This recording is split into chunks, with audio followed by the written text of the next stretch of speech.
Bismillahirrahmanirrahim. Assalamualaikum warahmatullahi wabarakatuh. Salam sejahtera untuk kita semua.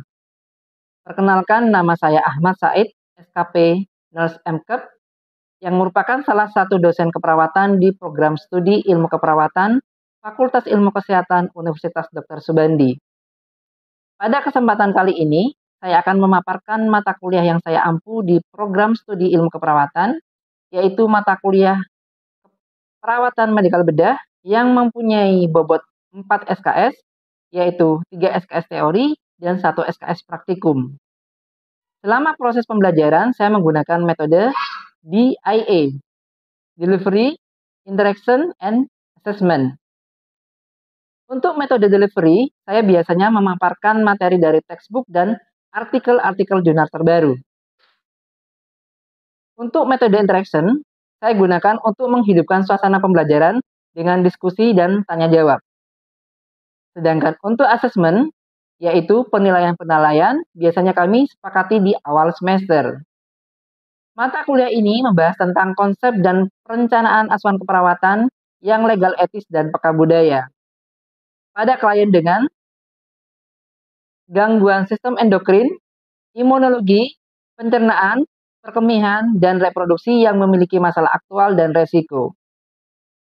Kemudian, pada sesi kali ini, saya akan membahas topik tentang akut appendicitis, di mana kemampuan yang diharapkan adalah mahasiswa mampu melakukan simulasi asuhan keperawatan pada klien dengan kasus akut appendicitis.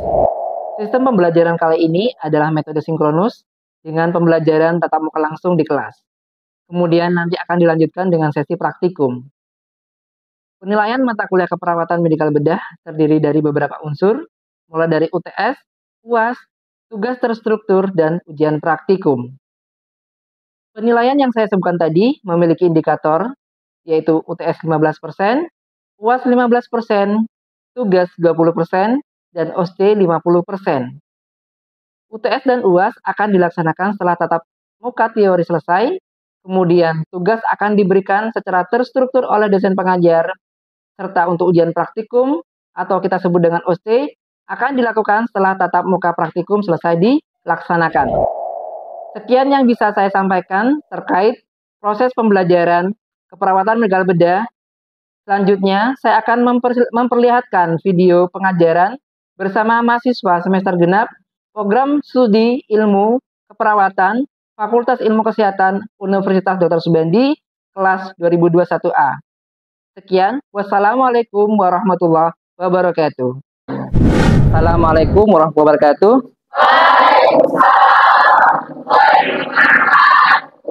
Oke adik-adik, sesuai dengan janji Pak Ahmad kemarin bahwa kita hari ini akan membahas tentang atau berdiskusi tentang akut appendicitis.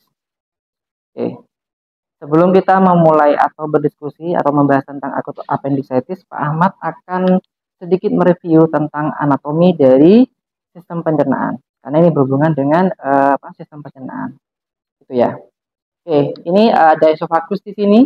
Kemudian saluran pencernaan itu mulai dari mulut, kemudian ada esofagus, kemudian ada gaster, kemudian ada duodenum, ileum, ileum, kemudian di sini ada kolon, dan di sini ada cecum, dan di pertemuan antara cecum dengan kolon ini ada organ yang kecil yang disebut dengan appendix.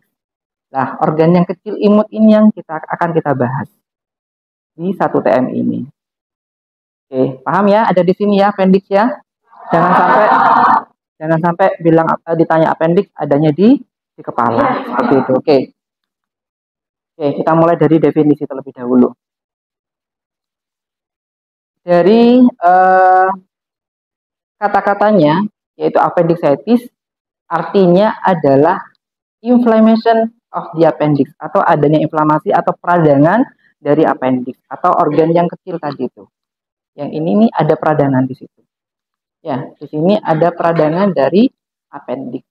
Yang mana kondisi ini yang merupakan keadaan yang sering berakhir di meja operasi. Jadi pada pasien-pasien yang mengalami appendicitis itu rata-rata berakhir di meja operasi dengan tindakan appendictomy. Jadi beda ya, antara appendix itu adalah organnya, appendictomy ini adalah tindakan operasinya atau pemotongan dari appendix. Jadi akhirantomi itu artinya adalah pemotongan, berarti arti dari appendektomi adalah pemotongan dari appendix. Jadi ini nanti dipotong dan dibuang seperti itu.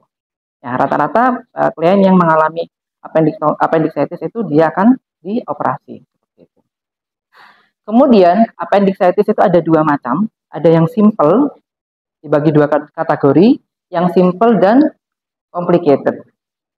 Yang simple adalah inflamasi dari appendix yang mana tidak ada gangren, tidak ada perforasi atau tidak ada abses di sekitar dari appendix itu sendiri. Jadi gambarannya seperti ini, dia masih cute di sini, masih bagus. Hanya sedikit ada peradangan di appendixnya. Kemudian yang kedua adalah complicated. Yang dimaksud dengan complicated di sini adalah organ tersebut sudah pecah atau mungkin ada gangren atau mungkin ada abses di sekitar appendix itu sendiri. Seperti itu. Paham ya? Oke, jadi saya ulangi di sini yang dimaksud dengan akut appendicitis atau appendicitis itu adalah inflammation of the appendix atau peradangan dari appendix atau inflammation itu tadi. Ya, kemudian kategori atau appendicitis itu dibagi menjadi dua, yaitu yang simple dan complicated. Ya. Ya, ini gambaran dari appendix itu sendiri. Ya, appendix ada di sini.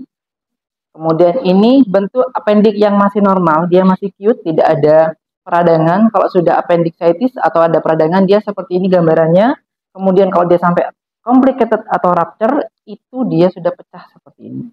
Sehingga kotoran yang ada di dalam appendicitis atau mungkin mikroorganisme yang ada di dalam appendix itu akan keluar. Sehingga dia akan menginfeksi peritoneum seperti itu, atau rongga perut seperti itu. Oke, sebelum saya menjelaskan ke etiologi ini, saya ingin nanya tadi, mengevaluasi apa yang saya sampaikan tadi.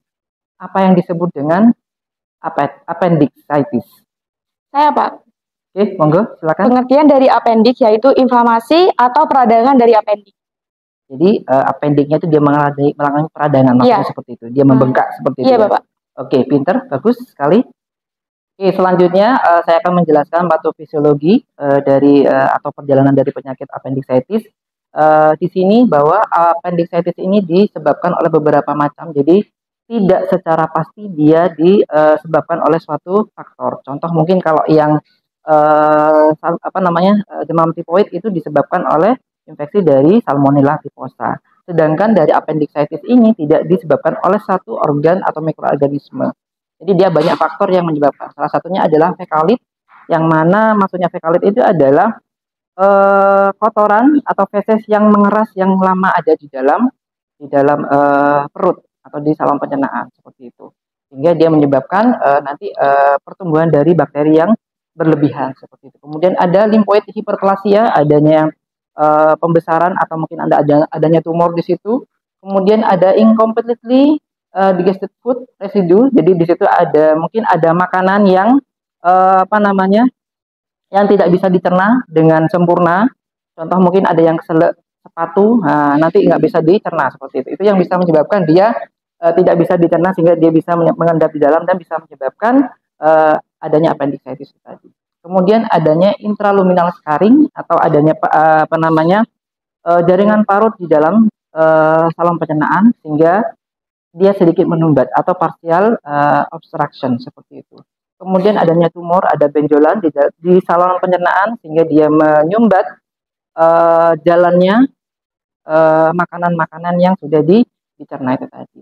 Kemudian disebabkan oleh ada virus dan bakteri dan juga penyakit-penyakit yang lain. Contohnya IBD atau irritable bowel disease. Contohnya mungkin kayak diarrea dan yang lain-lainnya.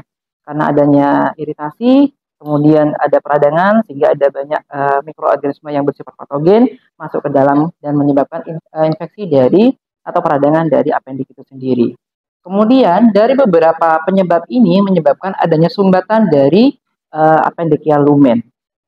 Sehingga saat ada sumbatan, di sini kan di kolon ini seperti yang disebutkan di pelajaran sebelumnya atau anatomi dan fisiologi bahwa di sini banyak mikroorganisme atau bakteri-bakteri yang berkumpul di kolon. Sehingga apabila ada sumbatan akan terjadi overgrowth atau pertumbuhan yang berlebihan dari bakteri, sehingga dia akan menyebabkan inflamasi dari organ sekitarnya, yaitu appendix itu tadi. Tanda-tanda inflamasi yaitu loss of function, pain, swelling, heat, and redness. Jadi contohnya mungkin dalam bahasa singkatan yang dulu ada jembatan keledai disebut dengan rudokatuh, yaitu rubor, dolor, tumor, kalor, fungsiolesa, seperti itu ya.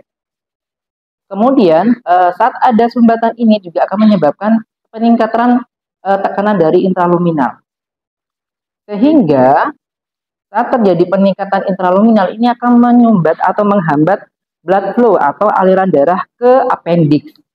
Sehingga appendix ini akan lama-kelamaan menjadi iskemia karena dia tidak mendapatkan suplai oksigen dan darah dan nutrisi yang lain-lainnya.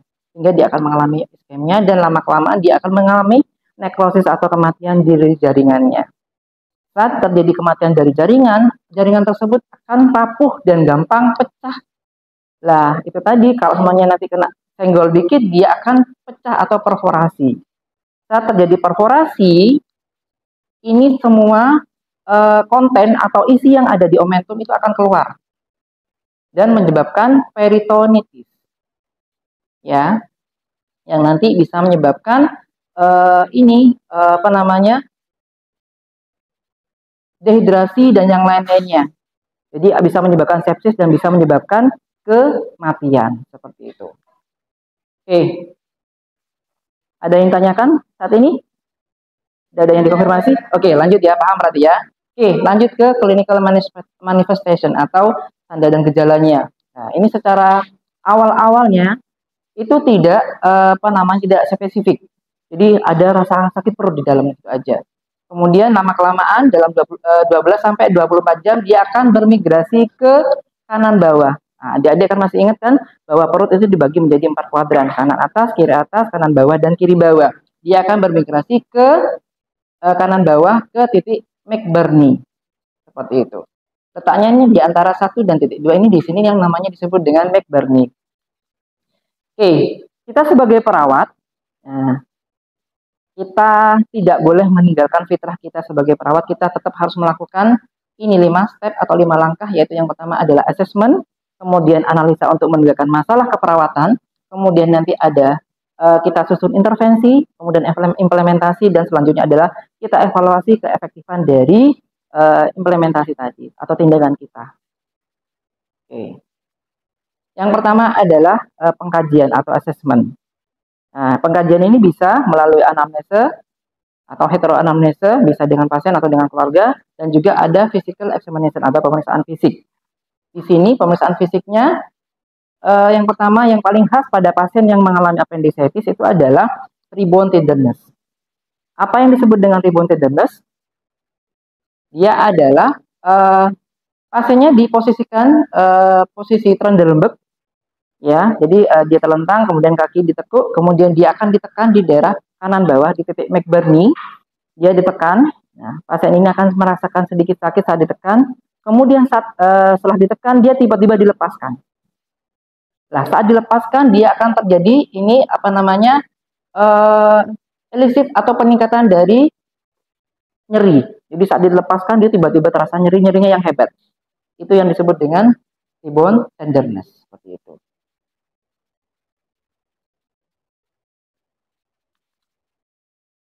Selanjutnya, ini ada Robsing sign. Kalau tadi kan rebound tenderness adalah yang ditekan adalah yang sebelah kanan bawah. Kalau yang ini adalah kebalikannya. Yang ditekan adalah sebelah kiri bawah. Bukan di kanan bawahnya. Letak dari appendix ada di kanan bawah kan. Kalau yang ini ada di kiri bawah. Dia ditekan, kemudian dia akan sama seperti tadi, rebound tenderness dia ditekan, kemudian dilepaskan tiba-tiba.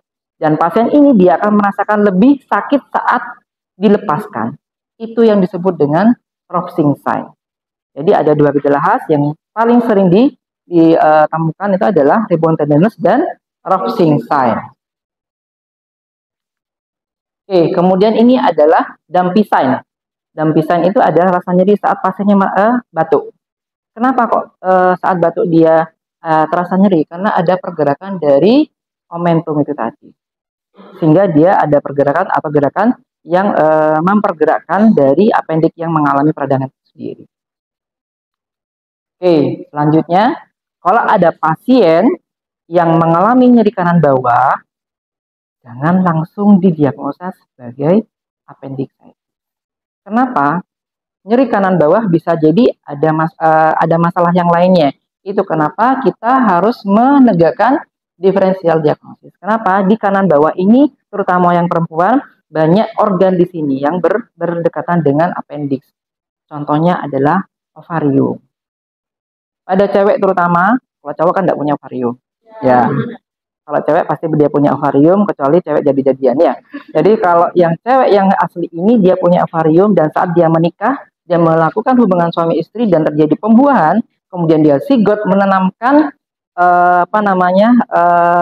atau bernidasi tidak di uterusnya, tapi dia mungkin di daerah tuba falopi atau mungkin di dekat ovariumnya, dia akan terjadi yang namanya kehamilan ektopik terganggu atau kehamilan di luar kandungan. Jadi kalau ada kanan bawah, kita juga pada perempuan kita serta-merta mendiagnosa pasien ini mengalami appendicitis. Bisa dilakukan diferensial diagnosis terlebih dahulu. Nah, diferensial diagnosis ini ada banyak di sini, bisa karena dia hepatitis, karena di daerah dekat juga di kanan, walaupun ini ada kanan atas, tapi mungkin takutnya nanti ada menyebar ke kanan bawah. Kemudian ada kidney disease ataupun yang pada pasien yang mengalami gangguan di ginjal, seperti itu. Ya, ini ada ectopic pregnancy atau kehamilan ektopik terganggu atau yang disebut dengan hamil di luar kandungan, seperti itu. Nah, ini kalau ada pasien, kalau kita di UGD, ada pasien datang dengan jalannya seperti ini, ya. Nah, itu nanti dia akan kita skor di sini. Apabila ada temuan, ada nyeri kanan bawah, berkomunikasi ke sini, kemudian diskor. Ini ya, ada nausea, ada rebound tenderness. Nah, ini ada iliac fossa pain, itu juga akan diskor. Nah, ini skornya akan nanti menentukan apakah pasien ini mengalami appendicitis atau tidak. Nah, kalau dia skornya lebih besar dari sama dengan 7, dia kemungkinan besar dia mengalami appendicitis. Yang mungkin nanti akan berakhir di meja operasi itu tadi. Oke. Kalau pasiennya sudah nanti didiagnosa sebagai appendicitis, nanti akan mungkin berakhir di meja operasi dengan appendictomy itu tadi. Ya, masalah-masalah yang akan muncul pada pasien yang mengalami appendictomy yaitu antara lain adalah acute pain, imbalance nutrition atau ketidakseimbangan nutrisi, impaired skin integrity, ineffective tissue perfusion, kemudian risk for the deficient fluid volume, dan risk for infection. Kenapa? Karena ada jaringan kulitnya itu terbuka saat setelah dia dioperasi. Nah, itu dia bisa menyebabkan ada risiko terjadinya infeksi kalau tidak terjaga kesterilannya. Seperti itu. Kemudian ini outcome-nya, jadi pasien merasa lebih nyaman, hingga kan nanti kalau sudah dibuang appendiknya, sudah dilakukan appendictomy, otomatis tidak ada peradangan lagi di sana, otomatis rasa nyerinya akan berkurang. Nah, hanya mungkin ada nyeri saat setelah dioperasi. Kemudian ini intervensinya, kalau pasien datang dan dinyatakan dia mengalami appendicitis dan mungkin 99% dia akan dioperasi, kita harus menjaga NPO, pasiennya dipuasakan sampai dilakukan operasi. Jadi langsung dipasang IV fluid juga, sehingga dia tidak akan mengalami dehidrasi. Kemudian selama masih belum ditegakkan dan belum diagnosis 100% dia mengalami appendicitis, tidak boleh diberikan analgesik. Kenapa? Nanti akan mengaburkan atau penilaian dari penentuan secara pasti pasien ini mengalami appendicitis akan kabur. Jadi antara sakitnya sudah hilang karena dia bukan karena appendicitis, atau mungkin karena hilang karena diberikan analgesik itu sendiri. Kemudian tidak boleh diberikan enema, jadi tidak boleh dikasih urus-urus.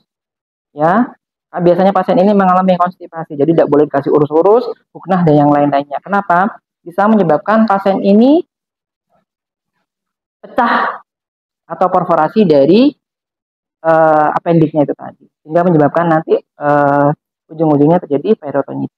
Nah, kalau pada pasien peritonitis ini nanti bukan appendiktomi lagi, tapi laparotomi, dibuka dari sini sampai ke bawah. Kenapa harus dibersihkan terlebih dahulu kotoran-kotoran yang keluar, kemudian nanti dipotong dan dibersihkan dan nanti baru ditutup kembali. Dan proses penyembuhannya juga akan lebih lama seperti itu. Dan tidak boleh sebelum dilakukan operasi tidak boleh kompres hangat. Biasanya perawat-perawat senangnya kompres hangat biar nggak nyeri. Kenapa? Kalau dikompres hangat takutnya nanti malah pecah. Kenapa? Terjadi vasodilatasi dan juga jaringan yang inflamasi tadi yang meradang juga akan semakin melebar dan bisa menyebabkan rupture atau pecah itu tadi. Oke, ini monitor setelah dioperasi, vital sign, intake output, keluar masuknya berapa, kemudian dikasih pain reliever atau analgesik, kemudian bowel sound, jadi setelah dioperasi nanti akan didengarkan bunyi ususnya. Atau kadang mungkin di rumah sakit yang paling gampang itu, Pak, Bu, sudah kentut. Nah, itulah mahalnya dari kentut, seperti itu. Ya, kalau dia sudah kentut berarti dia bowel movement-nya juga sudah mulai normal setelah pasca dari anestesi. Kemudian yang kita monitor adalah wound healing. Oke. Jadi itu tadi sekilas kita pelajari tentang akut appendicitis. Ada yang ditanyakan adik-adik? Mohon izin bertanya, Bapak. Ya, silakan. Jadi, saya pernah mendengar bahwasannya orang yang sudah terdiagnosa apendik atau usus buntu ini, dia itu tidak boleh dipijat bagian perutnya, Bapak. Apa itu benar, Bapak? Oke, pertanyaan sangat bagus dan sangat kritis. Oke, akan saya tanggapi pertanyaannya. Seperti yang sebelumnya saya jelaskan, bahwa pada pasien yang mengalami appendicitis ini, dia mengalami peradangan di usus atau di apendiksnya, yang mana lama-kelamaan dia kan suplai oksigen dan nutrisi ke daerah tersebut atau apendiksnya akan berkurang, yang lama-kelamaan menjadi iskemia dan menjadi nekrosis, yang mana kalau sudah nekrosis atau iskemia dia akan mengalami rapuhan, sehingga saat disenggol sedikit dia bisa pecah, disenggol sedikit saja dia bisa pecah, apalagi dipijit di daerah perutnya. Kalau dipijit otomatis kan bukan cuma sekali, bisa berkali-kali, kadang di umek ini, kadang di atas, kadang di bawah. Lah ini rentan atau berisiko sekali terjadinya rupture atau pecah dari apendiksnya. Sehingga yang awalnya mungkin dia meradang seperti ini, karena berkali-kali dipencet atau mungkin ditekan saat dia di masase atau saat dia dipijat, ini bisa menyebabkan rupture atau pecahnya dari appendix itu tadi, sehingga terjadi yang awalnya simple appendicitis menjadi complicated ya, atau kompleks itu tadi, atau complicated itu tadi, sehingga konten atau isi yang dari itu akan keluar semua. Itu aja. Oke, siap. Ada pertanyaan yang lain? Oke, berarti sudah paham semua ya. Alhamdulillah kalau sudah paham semua. Karena keterbatasan waktu dan mungkin ada, nanti kita lanjutkan di sesi praktikum. Nanti kita bisa, apabila ada pertanyaan, nanti kita bisa lanjutkan di sesi praktikum. Saya akhiri, sekian dulu dari saya, kurang lebihnya mohon maaf. Assalamualaikum warahmatullahi wabarakatuh. Waalaikumsalam warahmatullahi wabarakatuh.